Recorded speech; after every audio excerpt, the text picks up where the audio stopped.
اینا هم خراب شدن؟ خواهی خراب نشن؟ برق داره روزی 4 ساعت میره، اینا 1 ساعت تو یخچال نباشن خراب میشن، همش شل شده. چک مغازه‌ام هفته دیگه باید پاس بشه. من از کجا بیارم کاسبی؟ سود که نکردم، هیچ دارم ضررم میدم، بعد پول چکشم بدم. یعنی چی؟ یعنی اینکه مغازه رو جمع میکنیم تمام، این شیرینی‌ها همش خراب شده. آقا مگه تقصیر منه چیکار کنم برات؟ تقصیر کیه؟ ببین لباسم چی شده. من نمیدونم، آقا لباس سالم دادم سالم میاد. آقا به خدا برق رفت در دستگاه قفل شد، لباسا موندن تو مواد، میگی من چیکار کنم؟ آقا برو، من تا هستی خاکی به سرم میریزم.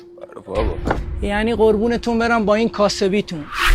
چیه چی گوش شده؟ مرغا سیه بدبخت شدیم، برق رفت همشون فاسد شدن. مگه موتور برق نداری؟ موتور برق 1 ساعت کار میکنه، برقا 3 ساعت رفته. وای امشب کلی رزرفی داریم تو رستوران. آقا این برقا چی شدن؟ 3 ساعت پیش به من گفتی برقا میاد، خمیرم آف شده، دستگاهم کار نمیکنه، به ناموسم میخوام نون بدم دست مردم. زندگیمون شده فقط ضرر. نیم ساعت صبر کنی میاد. نیم ساعت الان صبر کنم، فردا چی؟ پس فردا چی؟ هیچ که تو این مملکت جواب درست درمون بهمون نمیده.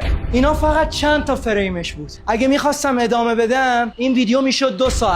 تازه میگن چند روز دیگه هم میخوان آب و سهمیه بندی کنن. وای به حال اون روزی که جونمون سهمیه بندی بشه. بابا انقدر مردم رو اذیت نکنید، بذارید مردم کاسبی کنن. این ویدیو رو هم اونقدر دست به دستش بکن تا به آدمش برسه، ولی بعید میدونم فایده ای داشته باشه، چون همیشه داستان همین. این یه معضل نونواز وقتی برق میره، این دستگاه با این داغی با این پیچ گوشتی باید اینجوری بچرخونیش تا نونو بپره. ببین چه زندگی پختیم واسه.